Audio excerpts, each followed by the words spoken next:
Whether it's reaching your first billion, expanding globally, or trying to build a new business model, every business has a different idea of progress. This episode is part of a special series in partnership with Stripe, empowering businesses to make progress. We're at this inflection point where the cars of the historical past and the cars of the future in terms of architecture, they coexist. Where they end up in, let's say, 5 to 10 years is very, very different places.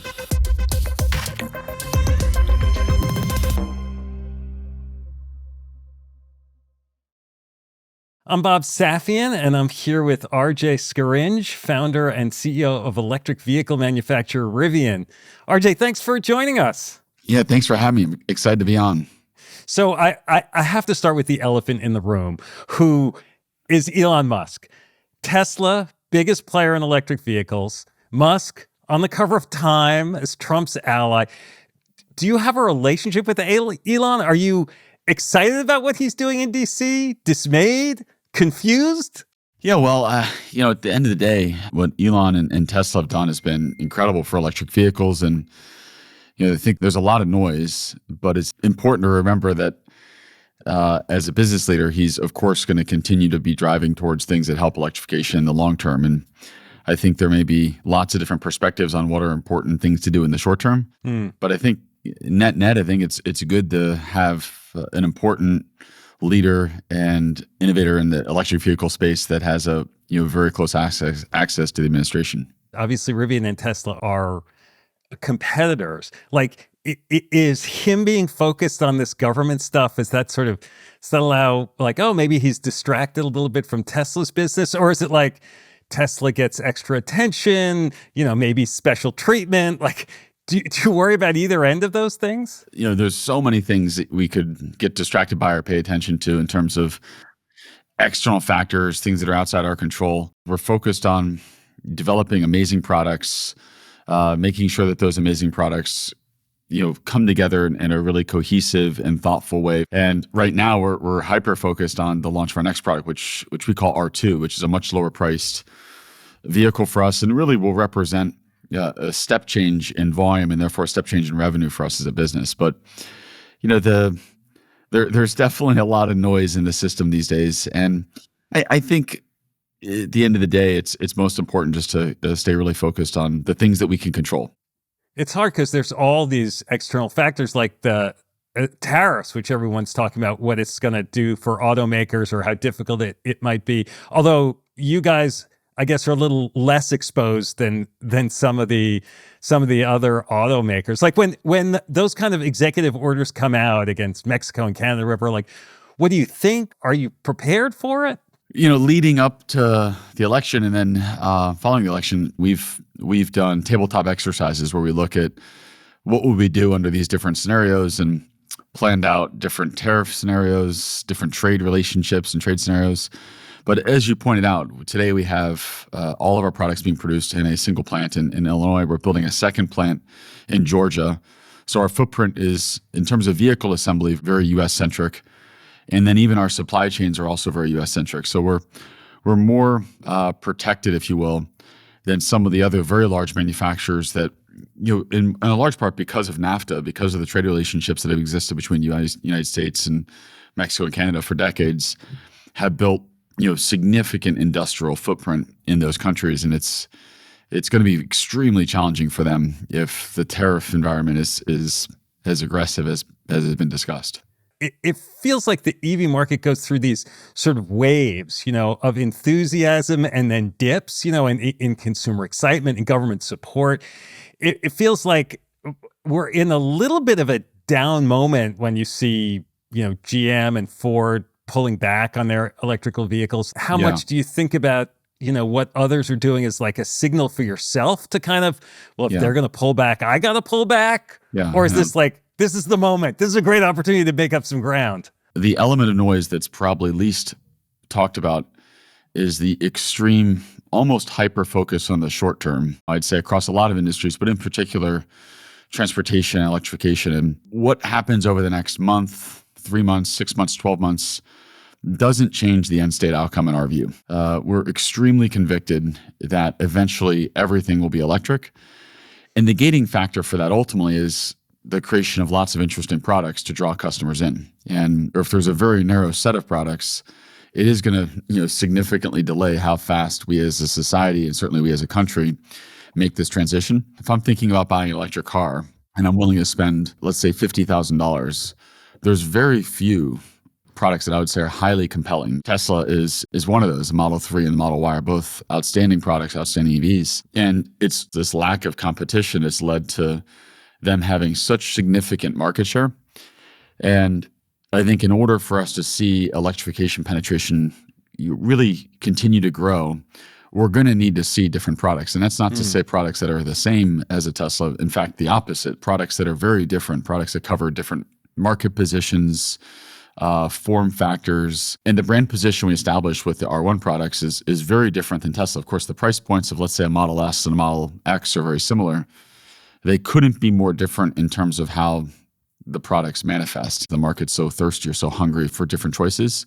But there needs to be a lot of other manufacturers doing the same. And so to your question on the pullback that we're witnessing from some of the other manufacturers, I think it's really unfortunate. That really short-term focus from investors on the quarterly results versus like building a long-term sustainable business, I think is going to cause some companies to make decisions that optimize too much around the short term and sub-optimize pretty significantly, I would say, around the long term.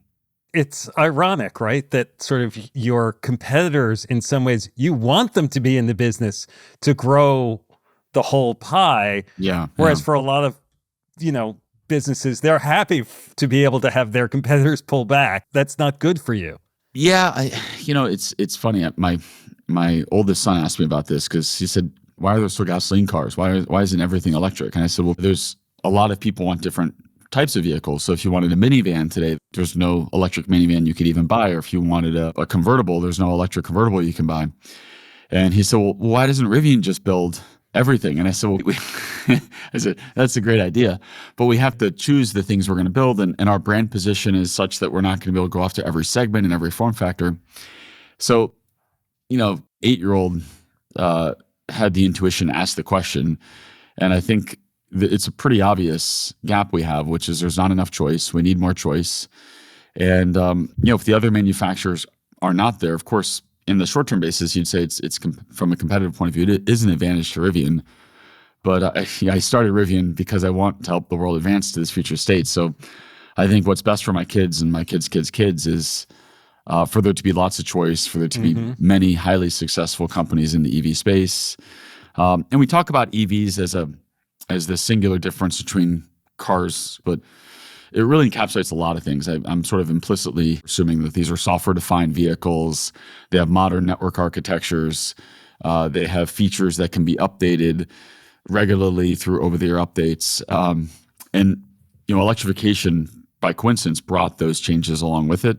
So you see that in our vehicles. You, of course, see that in Tesla vehicles.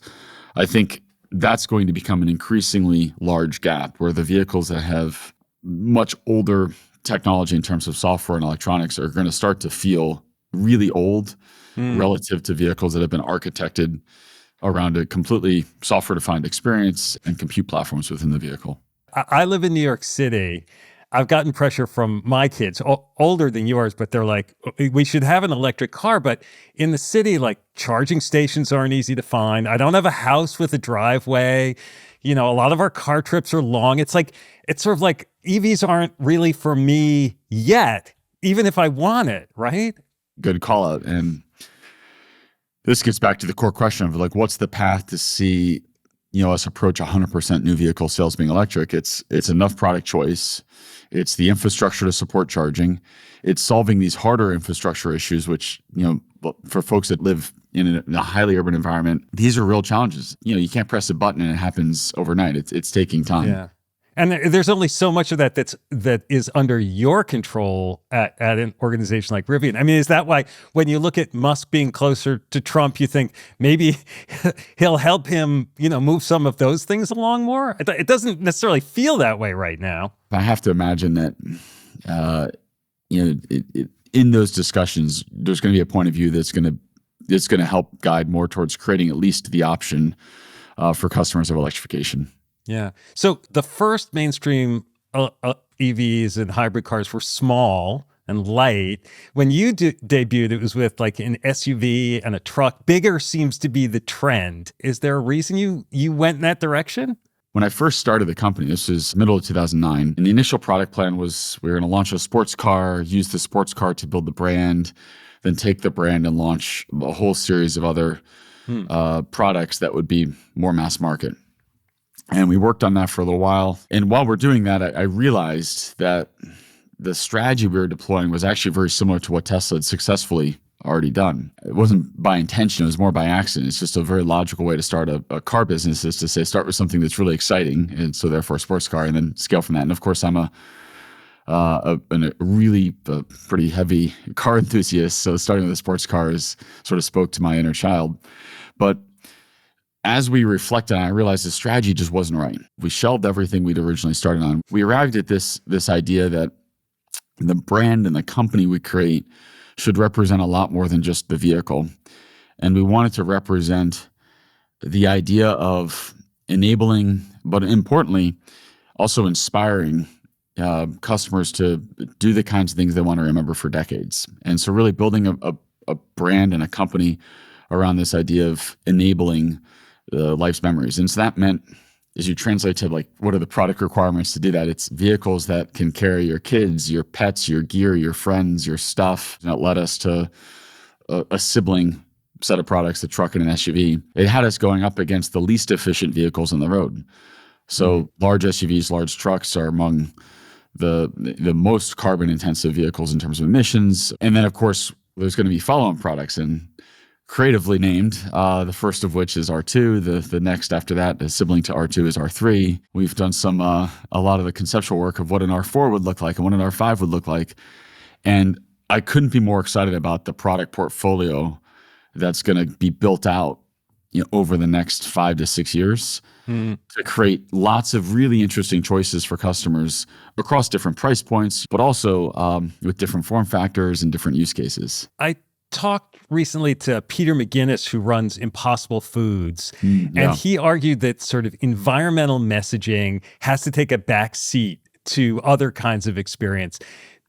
Do you think that holds true for EVs also, for Rivian? I completely do. And in fact, our whole product strategy has been built around that, which is we don't believe that simply saying the vehicle is electric or has lower carbon emissions is a reason enough to drive significant demand and certainly to drive customers to make changes to their buying behavior from, let's say, a combustion-powered vehicle into an EV. But if the vehicle is so incredible, if it, like so in the case of our pickup, it accelerates 0 to 60 in 2.5 seconds. It does the quarter mile in 10.5 seconds. It's faster than a Porsche 911 GT3.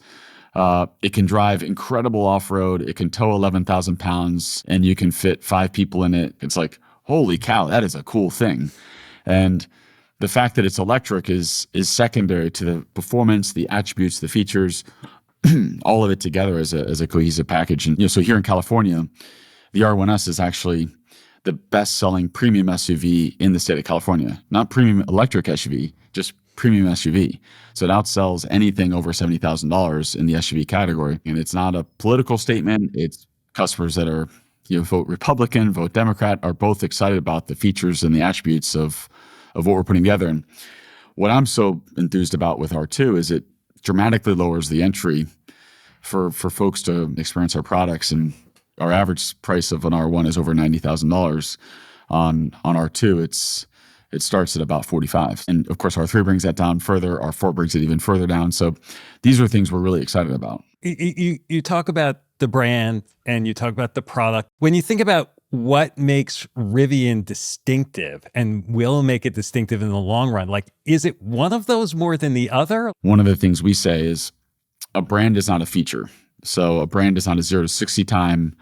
A brand is not a storage cubic volume. Those are features or attributes that, think of almost like instruments in a large musical orchestra that have lots of instruments playing, but all of them together ultimately make up what the product feels like and therefore how the brand manifests. And brand, like music, like culture, it's hard to describe the single ingredient that makes something powerful or something desirable or something exciting. And there's a bit of magic to it. And so for us, we really spent a lot of time thinking about across every single touch point of the business. So our retail spaces, our service locations, the products themselves, down to like what's the floor mat material, all these little decisions need to all level up into this broader idea. And for us, the broader idea is creating a highly inviting product experience that invites people to go have the fullest version of their life. And so the kinds of emails I get from customers I love the most are not, I get all kinds. I get like, hey, the car's really fun to drive. I enjoy those. I also get lots of emails like, hey, I wish this was different, or hey, this was wrong. But of the good emails, the ones that are the most exciting are like some version of, I don't know how it's happened, but Rivian has inspired me to start skiing again, and I haven't skied in 10 years. Or I had one the other day. I bought a telescope and I went out to an open field, big dark field, and looked at the stars. I've never done that before. I don't know why your brand inspired me to do this. And we love that because it's the magic of what we'd hoped to inspire somehow has come through with these different customers. I want to ask you about AI because everyone asks about AI. We're all focused on it, how it's going to impact the car experience. What are you doing at Rivian? Like, how far are we from a driverless car world? Should we have a driverless car world? I think it's incredibly important. And in fact, it becomes, you could argue, the most important part of the business, which is the ability for the vehicle to drive itself. And really the reason for that is consumers start to get their time back. Even if you enjoy driving the vehicle, the ability to hop on the highway or to leave your house and have the vehicle take you to the office or take you to wherever you're going and have the freedom and flexibility to be on your phone, to read a book, to do whatever you like is a really nice feature. This has been a big area of focus for us. And when we launched our first products, we had a limited capability for what we call a highway assist feature. You could go hands on wheel, eyes on the road, but the vehicle drives itself in certain domains. So in our case, highway. But on our Gen 2 vehicle, which we started working on, we designed an entire camera set. We have 55 megapixels of cameras, so more cameras in terms of the number of megapixels than any other vehicle sold in the United States today. We have 5 radars, including a front imaging radar, and we control that entire stack. And we can use sort of recently emerging technologies to train the platform. So if you think of how self-driving was developed prior to, let's say, 2021, it was really heavily rules-based. But now we're able to take from the cameras all the way through the controls and use an end-to-end training where we can train using a lot of the much more modern techniques that we've seen emerge with large language models, but using a lot of the techniques we've seen with transformers to completely change how we're developing self-driving. And the speed at which it's going to develop is much higher. We announced, I guess, a little while ago, we're going to have a hands-free feature where the vehicle drive itself, in this case on highways, but with your hands off the wheel. That's coming here very soon. And you can imagine after that, we're going to expand it to other roads. And after that, we're going to go to hands-free, eyes off. So there's a lot of really exciting features that are coming. And I want to make sure I really understand this. So the car essentially has the capability to be driven without you doing anything, but you're not confident enough yet. It's not safe enough yet for you to actually turn it over to the car in all situations. Yeah. But as that gets better, you'll be able to update the software to allow it to do that in a safe way, even without having to change the vehicle. When we release or enable our self-driving features to work, we're starting in domains for which the confidence is extremely high. It's a bit of the Wild West because there's no legal body that arbitrates at what level we're able to expose these features. It's your judgment about what you feel confident in and what risk you're willing to take? As a brand, yeah. So every brand takes this decision differently. And so we've taken the view of really erring on hyper focus on safety, making sure that before we expand the operating windows to, let's say, neighborhood roads or school zones, we want to really be robust in the solution. We're talking now about autonomy, which is one slice of AI in the vehicle. We're going to see other elements of AI. I think artificial intelligence will impact almost every single part of the business. But as it pertains to the product, we're going to start to see a very different relationship emerge between the users of the product and the vehicle itself. And beyond self-driving, but think something as simple as navigating. Imagine if you don't even know where you want to go. You get in the car and say, I'm hungry. And the car says, well, what do you feel like? And you say, I don't know. And it says, well, yesterday you had Italian. How about, what do you feel about burritos today? And, so just the ability to like be conversational and contextual and to really start to become more of a partner in decisioning around where you go, how you get there, what's the path. You think about just route planning and the ability to be thoughtful around things like traffic. It's just going to really change, and it'll be one of those kinds of changes, I think, where it'll happen. We won't even fully realize it's happening, and then we'll look back and be like, how did we used to live? And when you think about these applications of AI that are beyond self-driving, how important is it for you, for Rivian, to be like at the forefront of those versus following along, or be like, there are a lot of habits and things that Rivian is a part of trying to, or in the process of changing. How much of it do you take on? Early on, we realized that software was going to be really important, and we had a really deep conviction around the necessity of controlling the software stack in the vehicle. A traditional car today will have 75 to maybe 100 plus little ECUs, little computers in the vehicle, all of which come from a labyrinth of suppliers. And all those little computers have to talk. And that is what's made over-the-air updates so difficult for traditional vehicles, and what has made their software and a lot of their technology stacks feel so rigid relative, or so wooden, if you will, relative to what you see in consumer electronics. And so what we did is said, we're going to control the whole software stack, and we're not going to use suppliers for all these computers. We're going to make our own computers. So we have all of our own computers, but it requires a really like a fundamental shift where you're not dependent on or relying on third-party suppliers for software or for the computers. And that architecture I've just described is what underpins.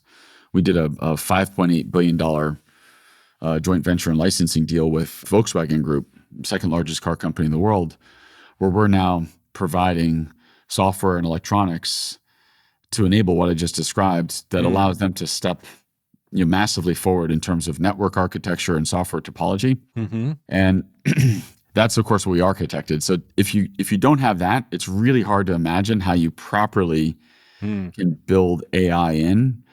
So step one is you've got to get the plumbing right. You've got to get the network architecture right. You've got to get the topology of computers right. You've got to get the right levels of compute, down into the basics of like what level of memory do you have, what's your graphics capabilities. And these are things that are going to be really hard without making a big break from the traditional model for existing manufacturers. So I say all this because I think we're at this like inflection point where the cars of the historical past in terms of architecture and the cars of the future in terms of architecture, I'd put Tesla into that category, of course, they coexist. And the features are sort of similar, like they're mostly the same. And it's easy to like confuse features for capability, but the platforms are totally different. And so the growth potential of those two platforms in terms of adopting to future technology is wildly different. So where they end up in, let's say, 5 to 10 years is very, very different places. And so I think we're going to see a lot of existing incumbent manufacturers work very hard, either through partnerships like what was done with us, or through other means to move to these newer technology platforms. China has become a leading EV producer. Mm-hmm.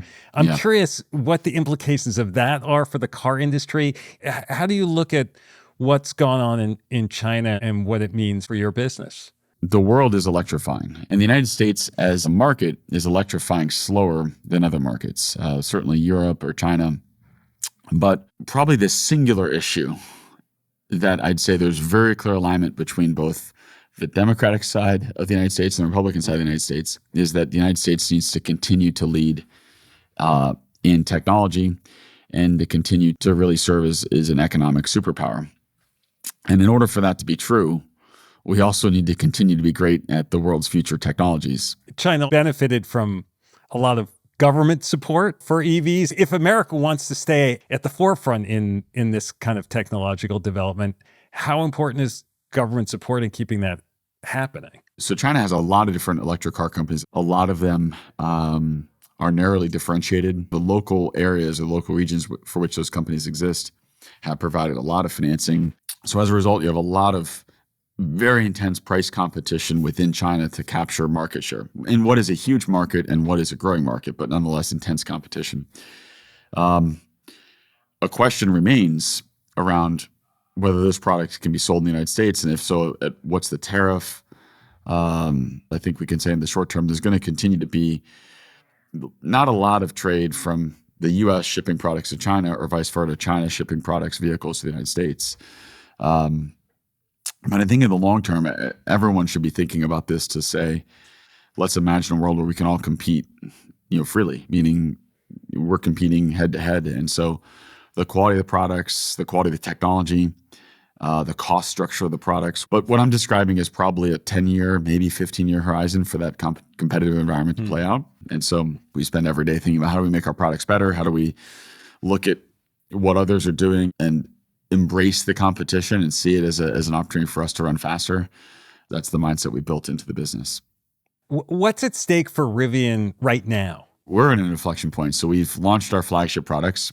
By virtue of their price being where it is, there's only so many customers of the R1T or the R1S, and we're coming right up on the launch of R2. And R2 represents a really significant step change. And the nature of this business is it's a very, very high fixed cost business. And then in order to compete at the highest level from a technology point of view, this isn't something you can spend $100 million on a year in R&D and expect to compete with in terms of product feature set or quality with someone like a Tesla that's spending, many, many times that. And so the way we're spending capital on both building out our go-to-market side of the business and the way we're spending capital represents or corresponds to a much bigger company, and that we really grow into that as we launch R2. And how soon before I can get my hands on an R2? We've said the first half of 2026.